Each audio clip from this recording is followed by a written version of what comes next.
let's start off with the recruiting aspect. Is that fair enough? Let's start off with the recruiting. Now, here's one that I think you always hear. Let's see if this makes sense. Um, for me, the presentation was like nothing to do with the presentation. Then it gets down. You ever got to where you think the guy or gal's interested, but you're just not sure? You ever that ever happened to y'all? Or y'all just, everybody sits you and say, man, you're unbelievable. Where can I sign up? Or some of y'all think you just show up and they say, and by osmosis, they know they just sign up, but that don't happen for most of us mortals. Okay. So when you're finished, you're just not totally sure if they're really interested or not. Okay. So at that point in time, what would you do, Carlos, if they're just not totally sure? If you're not sure that they're sure that they want to sign up? Okay. Okay. Bottom line, let's say after the op night. So first of all, real quick, guys, after the op night, the first thing I teach our guys to say is, instead of asking what you think, never ask that. I'm sure y'all covered that before. The best question to ask, honestly, and teach your greens how to do that is, number one, Bill, I'm just curious, after you've seen what you've seen and heard what you heard, what part of our business did you like the most? Making money, saving money, or helping people? Well, I liked all three of those things, but I probably, I think, I always need to make more money. I'm a coach. Absolutely. Well, let's go from 1 to 10. 10 mean that you're in, 5 you're in the middle, 1 you're not really sure if you want to come on board or not. Where does your level of interest lie? Well, I'd probably say a 7 or 8. 7 or 8. Okay, great. What questions do you have that I have to answer to make sure you go from a 7 to a 10? Is it the strength of the company, the compensation, the fact that you may or may not believe in yourself to do it? What would it be, you think? Well, I just don't know if I can do something like this. I've never been any kind of sales before. I can appreciate it. Let me ask you a question, Bill. What is it about sales that intimidates you or you're scared of, you think? Is there anything about sales? Yeah, I don't know, kind of have that bothering your friend. People think about sales. Don't think it personal, okay? Sure, But, sure. people think about salesmen and stuff like, that type of thing. I guess Absolutely. my ego, I guess, a little bit. Well, let me ask you a question, Bill. Have you ever bought something from a salesperson that you're really glad you bought? For example, a house, a wedding ring, a car. Have you ever bought something from a salesperson you're really glad you did? Less than a room. Oh yeah, my wedding ring. I was so happy I bought that wedding ring. I want to mention Great. it. I'm sure you bought the ring from a person. You did a very professional job, and you really liked their personality and the way they came across. Because bottom line is, they gave you what you really wanted. Would you agree with that? Yeah, you're right. And I'm sure you've met sales people before that have been approaching you. They're very, they're hard. They're very, they just, you can just tell they really don't care about you. Just want to make a sale. Have you ever seen people like that? Oh yeah, pressure type people. Great. Yeah. Now, let me ask you this. If I could show you how to do it the right way in a professional manner, where you can actually get people involved in our services as far as getting them out of debt or the insurance program or the investments or whatever, and I can show you exactly how to do it professionally, so where they really are glad you got them involved in them, how would that make you feel? Feel good.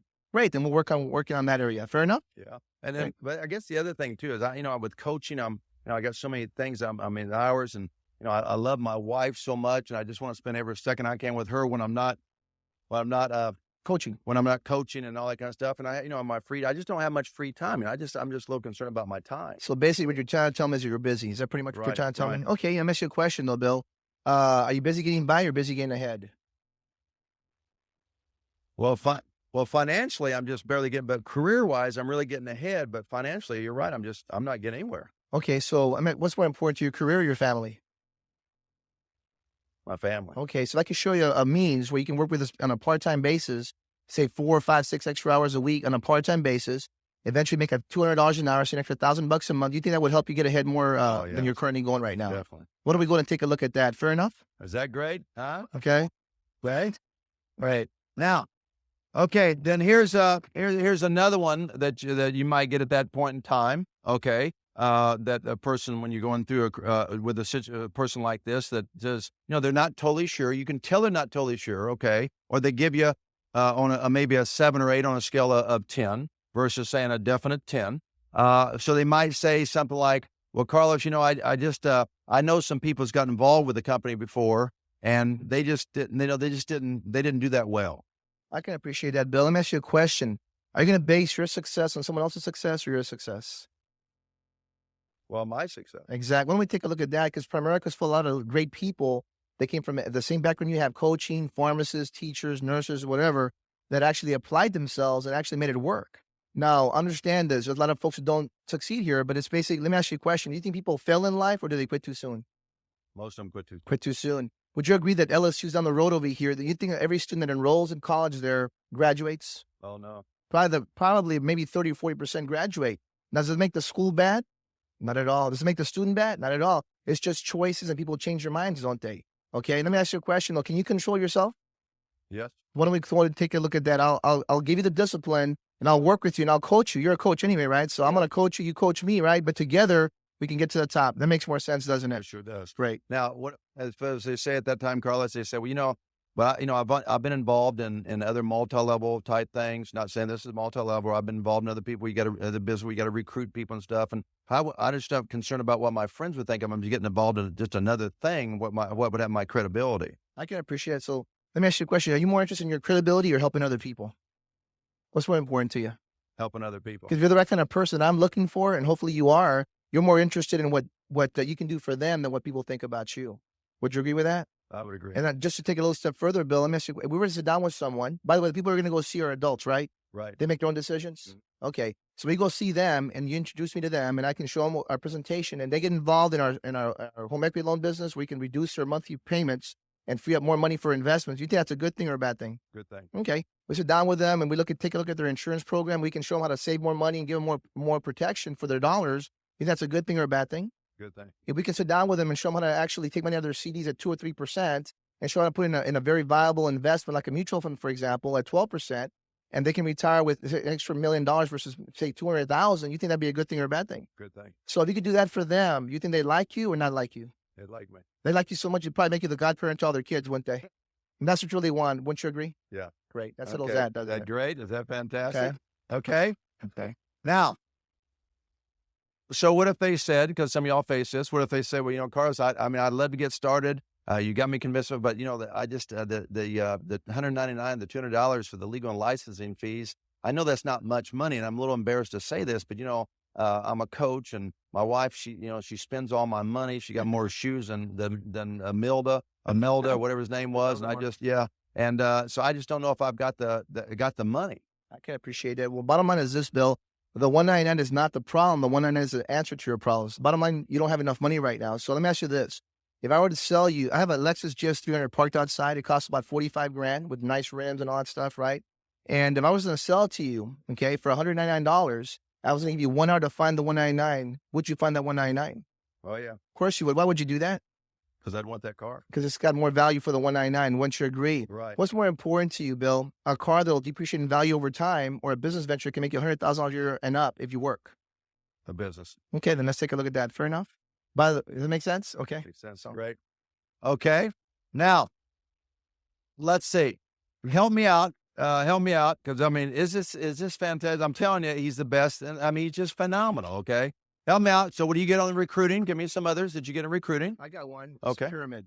Okay. Yeah. Is this a pyramid? Is this multi-level? That thing? Right. Well, let me ask you a question, Bill. Do you know what a pyramid is?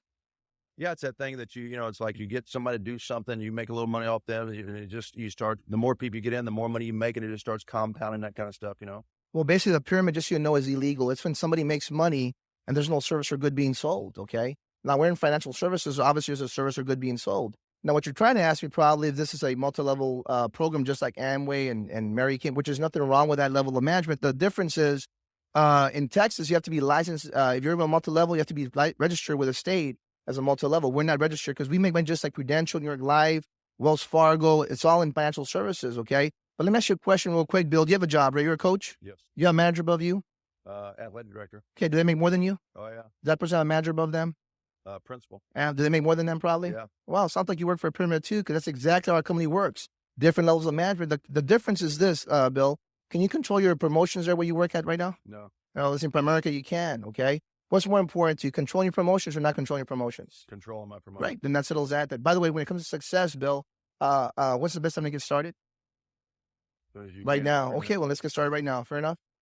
Good. Okay. Okay, let's go that one. Let's go a step further now. What if the person says, because you get this all the time, hey, I'd like to get started, but as soon as my Aunt Matilda moves out of my house, as soon as all the lights turn green between here and Dallas, as soon as the kids go back to school, as soon as Christmas is over, as soon as holidays over, as soon as his hangnail gets taken out, as soon as my wife stops bagging me, I mean, whatever it is, you know what I'm saying? They always got some kind, am I right or wrong? They always, it's not the right time. So timing, the timing, I think, I'm interested, but just, right now, I'm just not sure if the timing's right. Absolutely. Well, let me ask you a question, Bill. When do you think would be the best time for you to get started? A month from now, 3 months from now? When would it be, you think? Yeah, I think probably, a month or two, my life should probably kind of straighten out and I should get a little more harmony. Well, great. That's exactly why you got to get started with us now. See, the bottom line is this. Let's say you're ready 2 months from now. Okay. When do you want to start making money? 2 months from now or 4 months from now?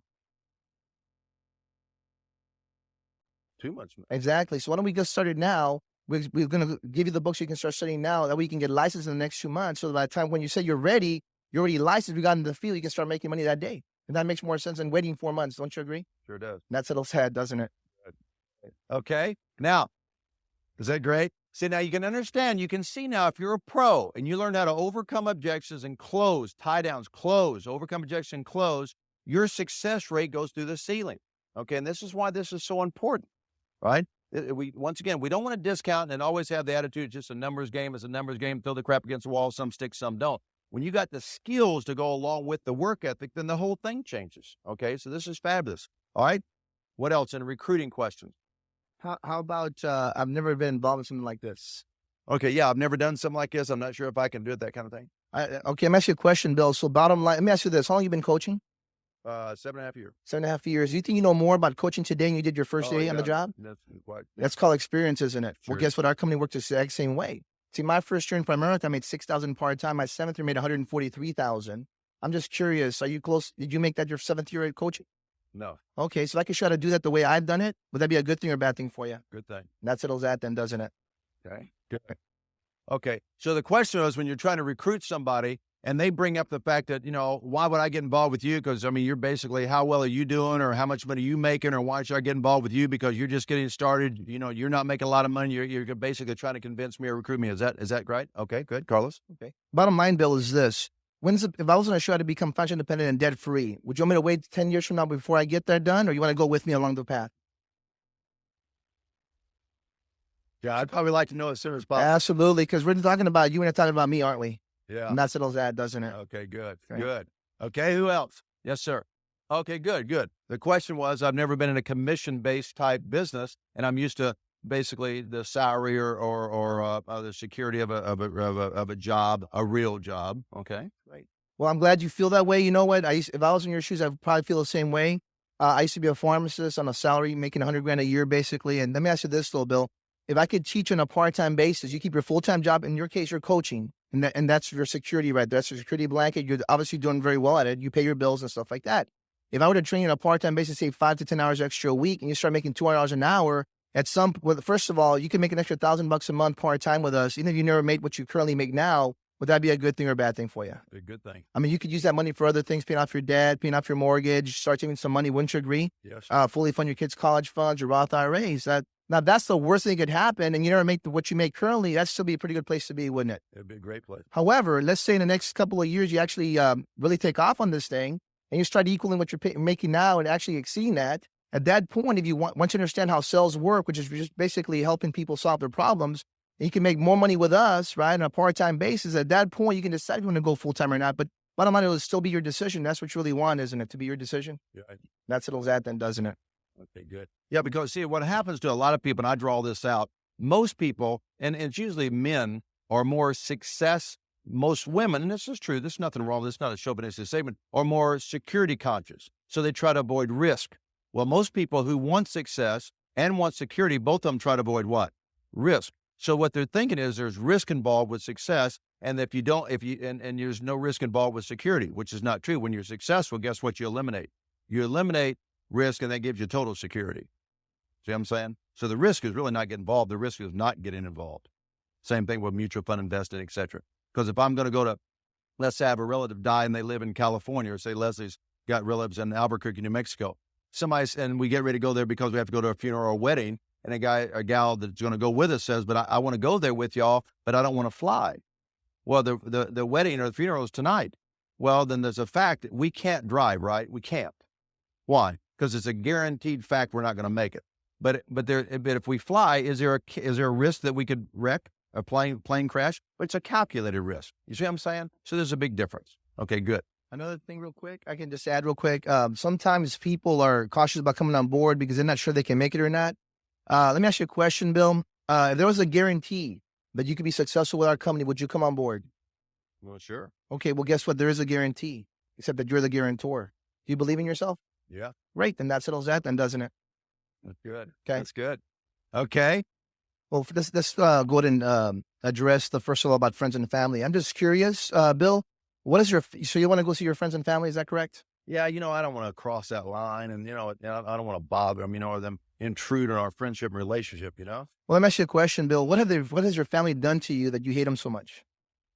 The reason I'm asking, Bill, is because we're going to sit down with people and show them how to have a financial game plan so they can retire financially secure and financially independent. Is that a good thing or a bad thing? It's a good thing. Absolutely. So we sit down with these people out there. Let me ask you another question, Bill. If you were at a grocery store and you're shopping and the freezers break and there's a sale on the meats because they want to sell before it spoils, and T-bone steaks are on sale for about 8 cents a pound versus, $4 or $5 a pound. After you fill up your little card with these T-bone steaks on sale, who else would you call? Would it be your friends and relatives? Oh, yeah. Why would you do that? Because I'd want them to know Benefit. about what I found out. Yeah, because you care about them. Yeah. What's more important, a T-bone steak at 8 cents a pound or financial freedom?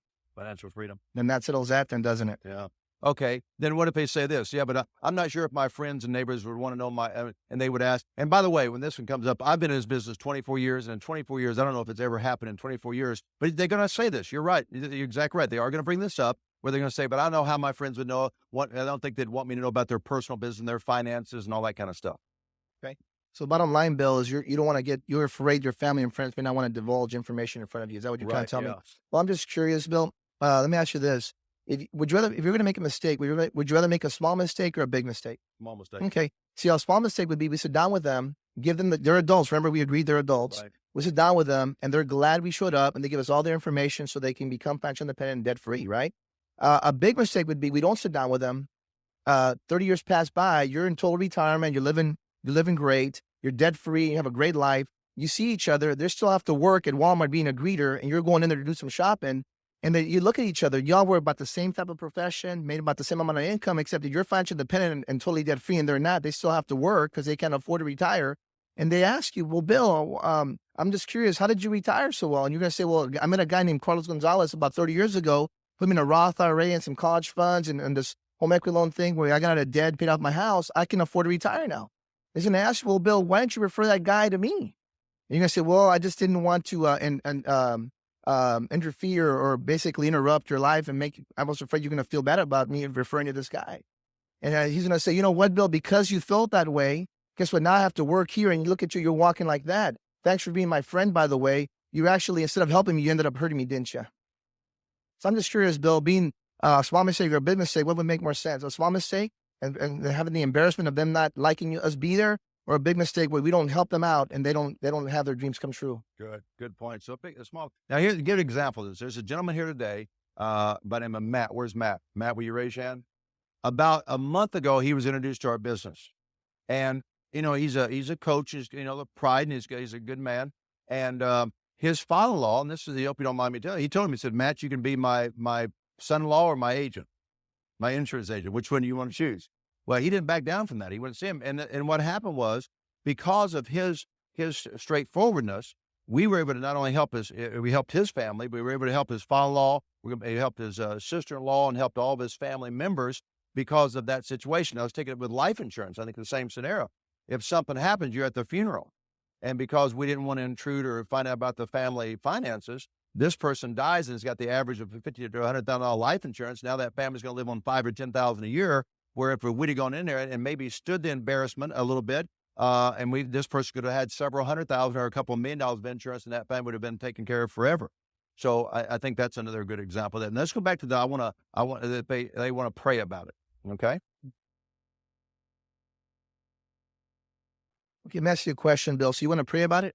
Yeah, I think. Well, let me ask you we this. never make a decision till we pray about it. Yeah. Okay, I can appreciate it, Bill. Absolutely. Let me ask you a question. I don't know what God you believe in, but the God I believe in the Bible that I read, it talks about being totally debt free and financially independent. Is that pretty much how you feel about it? Yeah, okay. Yeah. Well, so if I was to sit down with you, and I'm going to show you here, by the way, and I'm just show you the financial needs analysis. I'm showing I get out of debt 10 years earlier and pay off your house 10 years earlier and save you about $100,000 in interest. You think that God would be good for that? Or do you think God would like that or not, you think? Oh, he would, yeah. Okay. I was going to show you a plan here how you can retire at age 65, financially independent. You can live off your investments versus right now you're not on pace to do that. You think he would like that or not like that, you I think? think he'd like it. I think the prayer's been answered, haven't you? Don't you agree? Okay. Right. Now you could use that, I think, and I apologize because I didn't set that one up right. I think that'd be how you do it with a client more. Right. Okay. So let's do it with the recruit where the guy says, I want to pray about it. Okay. And then tie this in, if you would, with, a lot of people say, well, we don't make a decisions the first night. Kind of like I want to think about it. We don't make decisions the first night. Let's start off with, I want to pray about the actual business decision. I don't know if I want to get involved. I would pray about it first. Right. That's what okay. Okay, great. So bottom line, Bill, is you want to pray about it to decide if you want to do this or not. Yeah. Let me ask you a question, Bill. Do you think, being a Christian, I'm assuming you're a Christian, do you believe that helping people becoming debt-free and financially independent is a very good thing? Oh, good thing. Okay, so if you were to get involved in our business and you went out and served other people and helped them do the same thing, just like what we're talking about here, you think you'd be in good favor with God or in bad favor with God? Good. Okay. Would you agree that bad things happen when good men do nothing? Yes or no? Yeah. So let's go ahead and get started then. Fair enough? Okay, good. Now, the other thing is this, okay, 9 times out of 10, okay, when a person says they want to pray about it, what they're doing is hiding behind God. I've been a believer since I've been 17. They're hiding behind God because they don't have enough intelligence to make a decision, or they don't have enough guts. And what they're really saying is, I think you will fall for this one. Okay, and here's what I say. Well, I agree with that. I pray about everything I do if it's a major decision. I said, but let's think about this from some things. The Bible says we should have wisdom. We should always pray for wisdom, and we should also pray for discernment. Wisdom and discernment comes that you get the information, the facts, all the way up to this point in life. So when it comes to making a major decision, you have enough wisdom, which means you've pulled upon the past. Okay, and you got enough information to make an intelligent decision. Discernment says it means you got enough intelligence pulling upon the past to be able to make a decision when it comes up. That's what discernment is. So, for an example, if you come to a red light and it's red, do y'all pray about that, or do you stop? Oh, you stop. Okay. Why do you do that? You didn't pray about it because it's pretty much it's just something you should do. You should do that. You're supposed to do that because at this point in time in your life, if you don't do that, you run the red light, you could possibly get killed. True or false? Okay, so that's called wisdom. That's called discernment. Let me go a step further. Let's say you find a wallet on the ground, and it's got money hanging all out of it. Do you pray about taking that money, or do you find out who it belongs to and turn it back to that person? Because it's just certain things you should do. Okay, you've already made that decision. And then what I talk to them about is the fact that I agree with praying about things, but in reality, it's level with each other. And I use that, let's level with each other. Is this something you really want to pray about, meaning you're really interested in getting involved with it? Or is this something you really want to pray about to decide how to tell me you're not interested? Because you don't have to worry about that because I'm involved in the business. I've already made my decision. I'm going to do something very special with me and my life and me and my family. And I just thought you'd be great in the business. And I have prayed too. And I prayed that the Lord would lead me to play people like yourselves who want to do more of their life and willing to pay the price. And you're the kind of people who want to do more with life, willing to pay the price, aren't you? And both of us already know that you are not making as much money as you need to make. And by the way, when's the last time God put somebody in your life who's going to teach you how to make more money? I'm probably that person. Okay, I don't want to go out on any appointments till I get all my licenses or my license, period, okay? Okay, Bill. So bottom line, you want to wait to go see people until you get your license? Yeah, I think so, yeah. I'm just curious, why do you feel that way? Well, that way I make the money and all that kind of stuff, and I know a little bit more. And that's about it, I guess. So basically what you're trying to tell me, the bottom line is instead of helping other people, you're more interested in making money. Is that what you're trying to tell me? No, but I do want to make money. I do want to make money. Sure. Well, let me ask you a question. Bottom line is this, Bill. If you get licensed and we don't go out in the field and you get your license, do you know exactly what to do now? No. You're still going to need somebody to teach you how to do that, right? Right. I'm just curious in the part-time basis right now until you get your license, okay? But when you get your license, would you rather be at 50% contract or 25% contract? Very good. At 50% contract, once you agree? Yeah. So what we need to do is go in the field, get your production done, your bonus points, get your 3 associates in the business. So by the time you pass your exam in 2 or 3 months from now, you're at 50% contract. Now your first transaction, what makes percent, 50% or 25%? 50. That settles that then, doesn't it? Yeah. And the reason I kind of hesitate here, good question, Ram, because we don't talk about these things, and I wasn't sure about his promotion system, but ours, that's what we do the same thing because we believe people should get out in the field and get themselves promoted because and here's what I really believe is important for all us to make sure we understand. If those first 4 or 5, 6 sales they're going to make, and Carlos, you probably feel the same way. If that's the only sales they're ever going to make, I'd be concerned about whether I'm going to make the money on those first 3 or 4 or 5. If that's all you're going to make, but if that's all you make, you shouldn't get involved in our company. I would be more concerned about getting my training than I would those first 2 or 3, 4 or 5 sales because you're going to have to go through the training process anyhow. And I'd rather get myself in an override position. And at that point in time, I usually show them the override contract, which I'll do a little bit tomorrow morning to make sure they understand the benefits of being on a 50% contract and in overrides than they would be because once they get trained, guys, remember this, then all of a sudden now they get on that 50% contract. As their people out getting trained, they're making overrides. Yeah. I just want to add something to it really quick. Bottom line is, Bill, your top 25 list, how many names do you have on that list? About 30, 40. 30 or 40. Okay. Would you agree with me that you're not going to get rich on 30, 40 people? Would you agree with that? Probably not. Okay. The reason we got in the field, this is what's going to happen. We're going to go out in the field. Let's just say we go see 5 people by the time you get licensed. Okay. Out of those 5 people, I'm pretty good at what I do. I'm probably going to recruit about 3 people for you out of those 5. Okay. Minimum of 3. I'm pretty good at what I do. Now we're going to hire those 3 people for you in the next 30 to 60 days. They're each going to have about 25 names each. Okay. So now you have 3 associates on your team times 25. That's 75 more names in addition to your 40 names. That's a bit better than just having your 30. Would you agree? Right. The other 2 people we're going to go see are going to become clients as well. And I'm probably going to get at least 10 referrals from each one. That's another 20 more names we're going to add to your list. So now your list grew from 40 to probably about 110. So when you get your license at 50% contract, right? What would you be more excited to see, having a list of 110 people or just your 35 people that are left over? Probably 100 plus. That settles that then, doesn't it? Good. Great. See the difference, Carlos. See, here's the difference of a builder. And that's the reason I think our hierarchy has always done pretty well, and my base shop's always done, because I've never recruited to recruit. I've never recruited to sell. I've always recruited to build. So I've never had a problem with people saying, well, I don't want to get out in the field. I've never, because I don't recruit to recruit, and I don't recruit to sell. I recruit to build. So when I recruit somebody, I'm already talking about building a business. So you know what? The first 2, 3, 4, 5, 6 sales, it doesn't make any difference. I mean, my personal philosophy is in the first 6 weeks, I'll be on 18 to 20 appointments. And by the time they're getting ready to get licensed, I mean, I got 3 or 4 people here this weekend. They're just getting licensed. That'll be legitimate, qualified by the number of divisions. And a couple of guys going to be right at the regional managers by the numbers. So, you know, if you're really a builder, then you don't usually get this kind of question. You'll get it once in a while, but you'll be able to overcome it because you're a builder. Does that make sense, guys?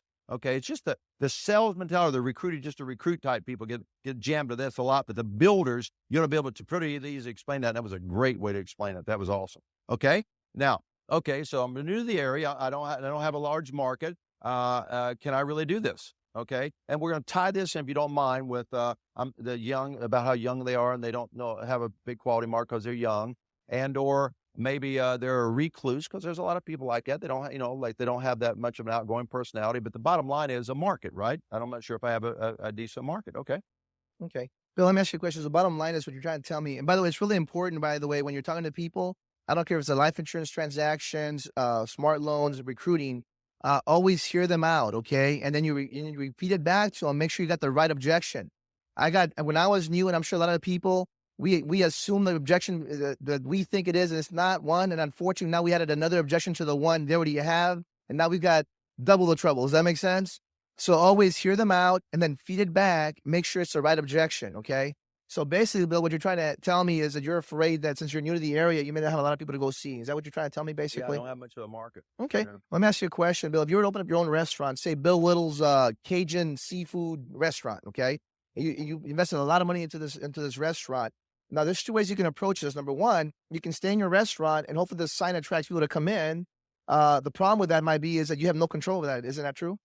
The second best way, the way I would do it, I'll hopefully feel the same way, is you're going to go outside your restaurant while your staff's still in there, and going to go tell people about your restaurant. You're going to hand out business cards, maybe just get people involved, let them know you're in business for yourself, call your relatives, friends, people that you've come across, but you're going to go find people to drag them into that restaurant because you're proud of what you do. Would you agree with that? Right. Well, in our business, Bill, you make basically $200 an hour on a part-time basis. At $200 an hour, would it be worth you going out there and meeting someone, let them know about that you're in business for yourself? Yeah.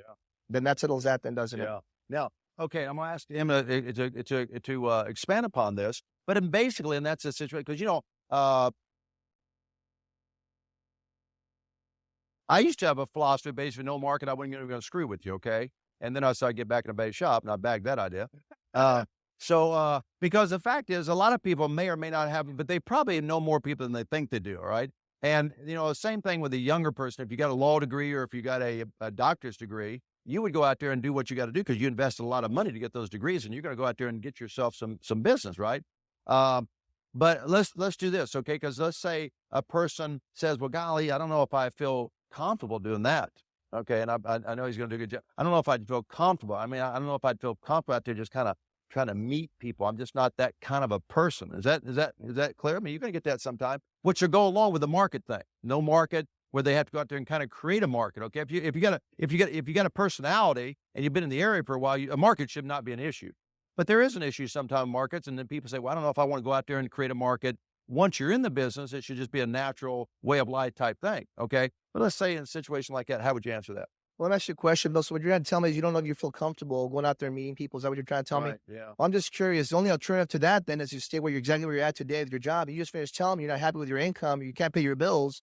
So yeah, absolutely, that's your comfort zone, isn't it? Right. But what's more uncomfortable, be staying broke or having a chance to go out there and build your own business and become successful financially? Good. What's more uncomfortable for you? I don't know about you, but being broke is very uncomfortable. Yeah. Wouldn't you agree? Yeah. So let's go ahead and get started, and I'll show you how to do it the right way. Fair enough? Good. Now you Right. see what he's doing. He's not, he's taking the gloves, kind of taking the glove off and slapping. But you got to be direct, but not insultive. You see what I'm saying? Which I know you do a phenomenal job. Y'all getting this now? You see what he's doing? He's a pro.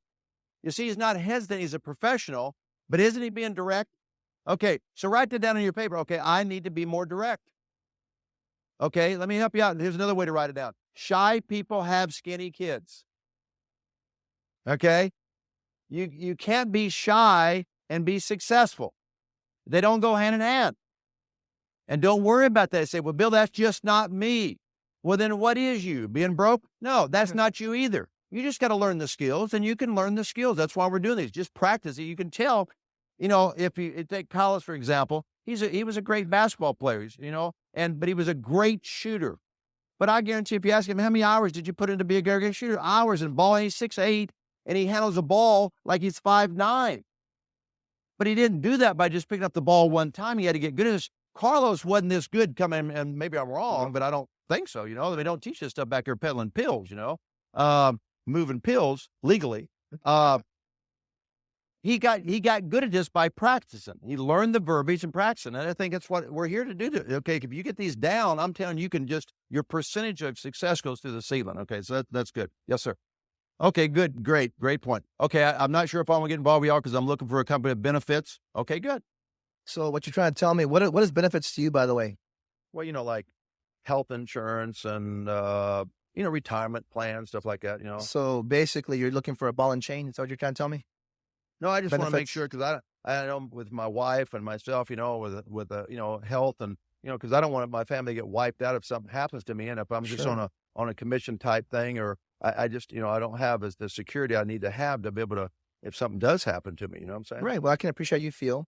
If I was in your shoes, I'd feel the same way. But bottom line is this, though, but you're going to start with this on a part-time basis, right? So you still have your job and your benefits, right? Your ball and chain, your benefits you have at your current job right Right. now. And so the bottom line, you're going to start with this part-time. At some point when your skills go up, so will your income, obviously. Does that make logical sense? Yeah. Absolutely. Yeah. So let's say in about 4 years from now, just like with myself 4 years later, I was making $7,000 a month part-time, making more than I was making my full-time job. At that point, when I made a decision to quit my job and go full-time, I made $101,000 that first year. Got my ring the first 9 months actually as being full-time as a vice president. And all of a sudden, would you agree that $8,000 or $9,000 a month, you can probably afford to buy your own benefits? Yeah. Just to let you know, Bill, I got paid $82,000 last month, okay, my income. And my health insurance is about $600. And you think I could afford $600, you think? Yeah. That's a hat then, doesn't it? By the way, being free to you, is that important or not being important to you? Important. Okay, so we can give you freedom and benefits, and you buy your own, okay? You control yourself. Would it be a better place than you are today or not? Better, yeah. That settles that, Yeah. doesn't it? Now, once again, you see what it is. 9 times out of 10, what is the issue with benefits? Money. Okay. Les, and I think our health insurance is $2,000 a month. That's 1% of what I make.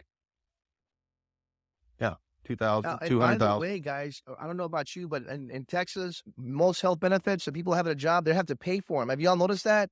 And they're not cheap. They used to be free when my wife taught for a living. It was zero for health insurance. Now it's like $400 or $500 a month just for a teacher for health insurance. So I'm like, almost the same as you would individually anyway, to be honest with you. Yeah, and another thing is, the one thing I ask people, I say, well, look, I understand, I can appreciate that. And I go through the same thing Carlos just did about the finance. If you make that money, you pay for yourself. But let me ask you a question. What if tomorrow they announce, which a lot of companies are doing, by the way, that they're going to do away with the benefits and you didn't have a health insurance? Are you going to quit your job tomorrow?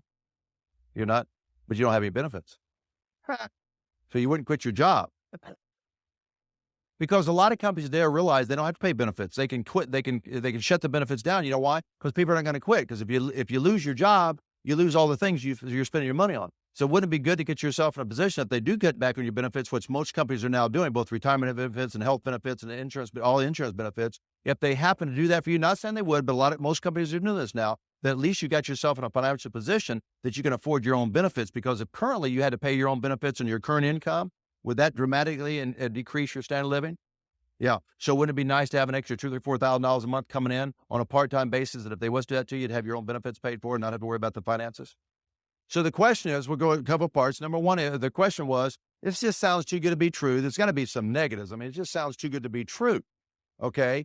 And then we want to address, to go along with it, let's address, and I really want to check you out type thing. Okay. So it sounds too good to be true. There's got to be some negatives. Want to check you out, that type. And then we'll go to the second one with, what I do next, how do I get started, which that's a big buying sign right there. And by the way, my first session tomorrow morning, I'm going to spend my entire 45 minutes on just how to get a person off to how to get started, exactly what are the winners, how do you get the winners off to a fast start. Okay. That's my session in the morning. So, but I want Carlos to do his too. Well, bottom line, Troy, I'll just say, bottom line, Bill, is this. You want to check us out? Is that what you're trying to do? I'm just curious. You've heard of Fortune magazine, haven't you? Fortune? Well, not really. Really? Okay. How about Forbes magazine? I think so. Kind of. Okay. Have you heard of? I'm a coach, so so. Okay. Have you heard of Sports Illustrated? Have you heard of the Dow Jones Industrial Average? You think the what? The Dow Jones Industrial Average? Oh yeah. Only the top 30 companies are in that. Let me ask you: do you think the Dow, before they put Citigroup in the Dow, you think they did a pretty good job of research before they put us in the Dow? I would think so. Absolutely. Yeah. Okay. The bottom line is this, though, Bill. You think they have a better research department than you'll ever have on your own? You think? Yeah, probably. Absolutely. So they think we're pretty good. Then what does that mean to you? We're pretty good. Yeah. Exactly. What you're trying to find, basically what you're trying to tell me, Bill, is that you want to do research or you want to just think about the fact you may or may not be able to succeed here? Okay. Is that what you're trying to tell me? Yeah, that's probably it. Okay. Let me ask you you're probably wondering what's the worst thing that happened to you in Primerica if you join our business? Well, bottom line is this. This is say the worst thing that happened to you. You join our business, you get licensed, you never help anybody else out. Okay. But you learn how to handle your own money better. You learn how to actually, based on our principles, how to pay off your house in 20 years versus 30, how to become debt-free sooner, how to actually retire at age 55 versus your current situation, say 65. And that's the worst thing that can happen to you. Would that be a good thing or a bad thing? Good thing. That settles that then, doesn't it? Yeah, that's good. Right. Yeah. And the other thing, guys, there is obviously, this is very important that, for example, with Primerica Financial Services, when our corporation was bought out by Primerica at the time, which is now Citigroup, they put I was on the phone, by the way, at that point in time with R. Williams, and they sent $1 billion. They wired $287 million to his account while I was on the phone. We were on the actual phone call, not to my account, to his account, but it was $1 billion total that was wired to transfer to him, $1 billion. Now you think if a major Dow Jones company, the biggest, most powerful corporation in the entire world, is going to transfer and pay somebody $1 billion. It's going to cost you $199. They had to pay $1 billion. Do you think they did what's called a due diligence where they check them all out? Do you think they did that? Do you think they spent a few million doing that? Do you think they have the wherewithal financially and intelligence-wise to check them out? So it's been checked out pretty well. Would you agree? There's 50 insurance commissioners. They checked it out. There's a Securities Exchange Commission, NASD. They checked it out. Now, would you agree with me that they have much more of a wherewithal to check them out than you possibly could ever have? Yes or no? So you see, because most of the time, are they really wanting to check you out? No. And here's what you got to understand. If they don't already know who we are, then they don't know anything about business. But you don't want to insult them because, once again, I know I was playing the devil's advocate there with a question I asked. But the fact is, as a coach, do you think I know what the Dow? I promise I didn't know Fortune magazine, Forbes magazine, and I barely knew anything about the Dow Jones, because unless you're investing or unless you're in the biz world, why would you know that verbiage? Now, I'm being serious with you. So you want to make sure, just like Carlos just did, never assume because you know something about this that they should know, because most of the time they don't. Always assume they don't know. Can I? Yep. I just want to add something to this. By the way, when I asked you about Fortune and Forbes, I already did the presentation. They see it on the paper.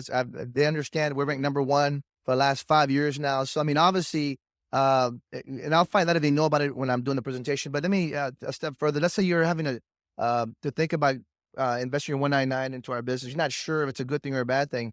I have an article from Fortune magazine. I think it's Fortune. I had it in my office, and I show people. It's the billionaires of the world. Prince Alawite is, I think, #5 in the world. He's worth like $21.5 billion. And it shows on there where it says that $10 billion of his $21.5 billion is invested in Citigroup stock. And I would say, you know what, Bill?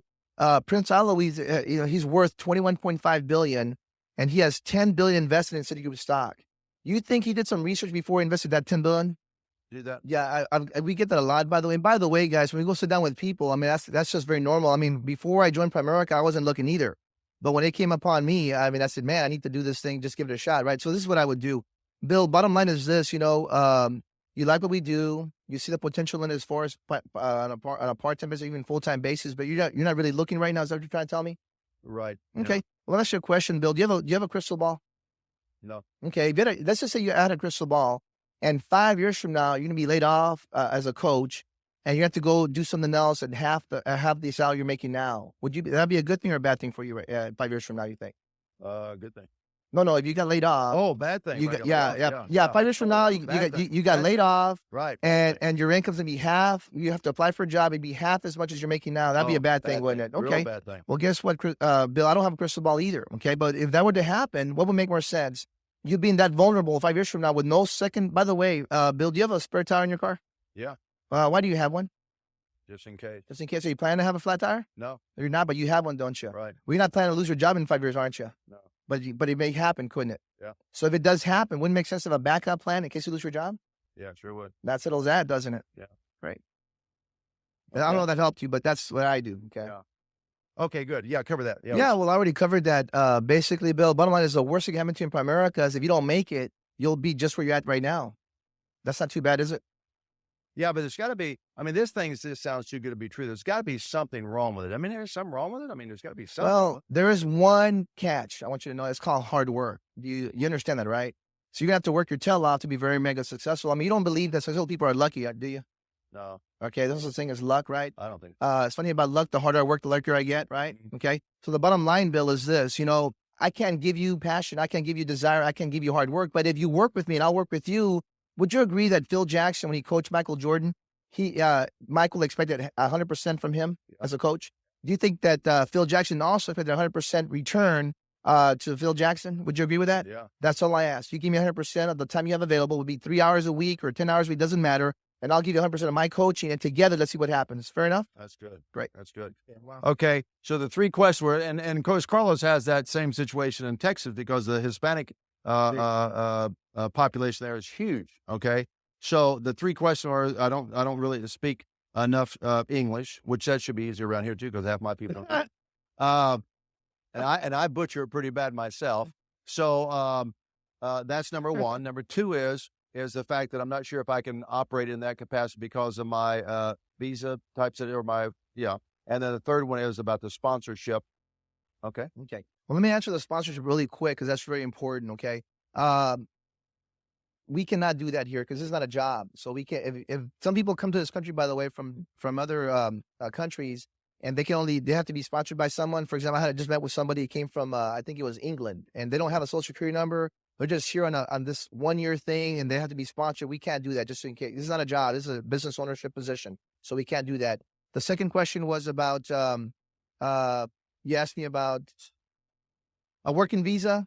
Okay, we can hire people if they have to have a social security number that's valid. Okay, if they have that, it doesn't matter. We can work with them. Okay, I did some research on that, so we can do that. Every state is different, by the way, but I know in Texas we can. Okay. The third question you asked me is, I don't speak very good English, and so I'm not sure if can I do this business. Okay, that's a very valid concern. Obviously, that's what I would say.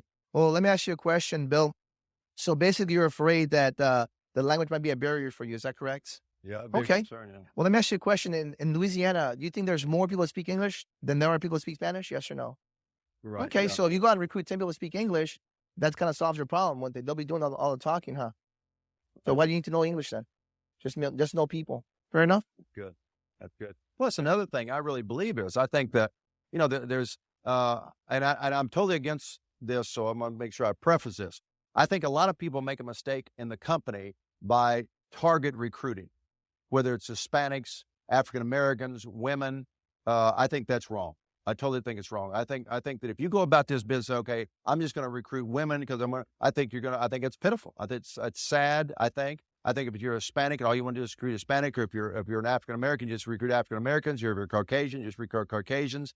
I think that's wrong because I think it's no different than the concept of loans. predatory loans where you just go after a certain type of loan. That's wrong. You shouldn't do that. You're supposed to help everybody, okay?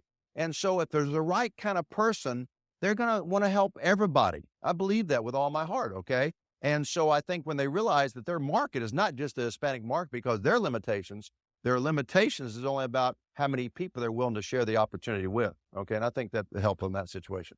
Okay, yes. Real quick, let's say you're talking to someone, folks, and they're giving you objection after objection after objection. Have you ever had that happen? Of course, right? 4 or 5 or 10. You overcome all of them, and they're still coming up with another objection. Well, I've learned to tell people this. Bill, let me ask you a question. I heard someone say a long time ago that excuses build monuments to nothing, they build bridges to nowhere, and those that use these tools of incompetence become masters of nothing. Is that pretty much how you feel? Huh? Repeat those. I want him to repeat Okay. these. I want to repeat these because this is good, okay? This is good. Okay, bottom line is this. You know, Bill, you have a lot of excuses. And the bottom line is this, though. I heard someone say a long time about excuses build monuments to nothing. They build bridges to nowhere. And those that use these tools of incompetence become masters of nothing. Is that pretty much how you feel? And they always say no. Well, then let's get started then. Fair enough. Another thing that I use too, by the way, have y'all heard the beef stroganoff story? No. Let's say you come across someone that has excuse after excuses, but I want to say, Bill, you know, I heard the story of this guy. He went to cut his lawn, so he goes to his neighbor to borrow the lawnmower. Have you heard this one? No. And the guy says, I'm sorry, Bill, I can't leave my lawnmower today because my wife is making me stroganoff today. And you're going to say, well, what is your wife making me stroganoff anything to do with you lending me your lawnmower? And he says, well, nothing, but if I don't lend you my lawnmower, any excuse will do, won't it? Is that pretty much what you're trying to tell me? You just come up with an excuse so you won't go forward? Okay, that's good. Pretty much. And I know another one It's I just being learned. direct, guys. Yeah, I know I learned years ago was that I'd say, let me ask something. Let's say you want to go to Dallas, Texas from right here in Baton Rouge. But you tell me that you're not going to leave the parking lot or your driveway till all the lights turn green between here and Dallas. Are you ever going to leave your driveway? Never. No, because you're never going to, everything's not going to be the right time. Everything's not going to be just right. It's not going to happen. Successful people never wait for everything to be right. They attack it. And as they're going, things just happen to turn out right because they're in movement. They're moving forward. So we can stay where we are and we'll never get to Dallas, or we can go ahead and get out of the driveway and start the trip to Dallas. Okay. Okay. Well, we're going to go further fast. We're going to get Mike up here. I Okay. want to say one really Yeah. quick. Some of you guys are going to meet with people, guys, that are going to tell you they don't need, they're making all the money they want to make right now. They don't need extra money. You ever get that from people? I'm very comfortable, Carlos. I'm very happy with my income. I don't need more money. Well, I'm asking you a question, Bill. If your job on Monday, you show up to work on Monday and your boss is going to double your salary, would you take it or not take it? Oh, no, I'd take it. Oh, so you could use more money, couldn't you? What we're going to discuss here is, well, is you're willing to work for it or not, huh? Isn't that what we're trying to discuss here now? Yeah. Okay. And then you just break it. You see, all you do is breaking it down. See, the first barrier is to break that mentality down, okay? You know, Mike, I heard a preacher say, Bill, I heard a preacher one time say this, Bill, that money cannot buy you happiness. Is that true? That's what they say, right? Yeah. I mean, in other words, money can buy you a bed, but it can't buy you sleep. Would you agree? Right. Money can buy you insurance, but it can't buy you safety, can it? Right. Money can buy you medicine, but it can't buy you health. Would you agree with that? Right. Money can buy you a book, but it can't buy you wisdom. Yes or no? Right. Money can buy you a house, but not a home. Would you agree? Right. Now, that being said, by the way, money can buy you blood, but it can't buy you life, can it? Right. So that being said, Bill, would you still like to make more money? Oh, yeah. Absolutely. So you see, money can buy some kind of happiness, can it? That's good. That settles that, doesn't it? Yeah. That's good. And it can't buy happiness. You just got to shop in the right places. Okay. Oh, absolutely. Yeah, let me just give you, hopefully this is going to help you out a little bit. But another thing that I get, I'm in the field myself personally, so I know what y'all are going through. You might have someone tell you or ask you, what percentage of the people you recruit make it in Primerica? And I was telling them, you know what, 100%. They're going to say 100%. Yeah, 100% of the ones that want to. So the question is, do you want to? Isn't that true? It's true. I'm here, right? I mean, I wanted to, right? I mean, nobody did, I mean, I didn't get lucky. I made it happen, right? Another thing you're going to get from people is, I mean, you know, there's 100,000 people in Primerica, yet you only have 1,800 people making 100 grand a year. That's not a very good percentage. Well, let's break this down here, by the way, Bill. There's 100,000 people in Primerica that are licensed. There's only about 6,000 full-timers. I understand there's vice presidents and there's people that are full-time, but they're not really full-time. They're basically not self-employed, they're unemployed. But there's 6,000 people in Primerica. They're vice presidents. This is their job. This is what they do for a living. Out of those 6,000, 2,000 make 100 grand a year. That means, Bill, that 103 full-timers makes 100 grand a year. At your job in coaching, is it 103 coaches makes 100 grand a year? Wow, sounds like our situation is a little bit better than yours, huh? That settles that, doesn't Yeah. it? And the other thing is this: you wouldn't ask somebody if they're in college how much money you're making as a doctor. Well, you got to get out and start working and start practicing. A lot of people in a company just getting started. You see what I'm saying? But to me, if you make anything, that's a profit because it didn't cost you anything to get involved. The other thing is what percentage of people ever become the Boy Scouts ever become Eagle Scouts? 1%.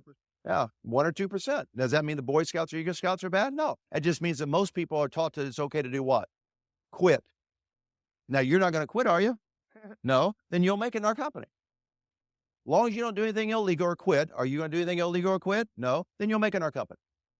That's how simple it is. I mean, it's really that is that simple. And I know 50% of the people getting married end up what? I've been married 28 years. I know people's gone into a swimming pool and drowned. Don't mean I ain't getting back in the water. I know you don't win the Kentucky Derby with a pack mule or people don't get the horse that doesn't get out of the stable. I also know this. You don't win a championship with the people that didn't make the team. I don't focus on those who don't make the team. I focus on those who make the team or are willing to get out of the chute. Now, are you the kind of person who wants to make the team get out of the chute, or are you the kind of person going to stay in the chute and don't want to make the team? Because if you're that kind of person, you're not going to make it in this business anyhow. You need to turn that back around. You need to be real honest with people, not negatively, but honest with people. Does that make sense? Another thing, Bill, earlier when you asked, you're gonna have people ask you. I'm just not sure. Like after the op night, they're not sure about coming on board or not. I'm just not sure I can do this or not. Let me ask you a question, Bill. You wanted to learn how to swim. What makes more sense? Learn how to swim in the water or outside the water? In the water. Okay, so come on board and figure out if you can do this or not. Makes sense, doesn't it? Great. That's good. I hope I didn't wear you out just then, but did y'all enjoy that part right there? Okay, great. Okay, thank you, buddy.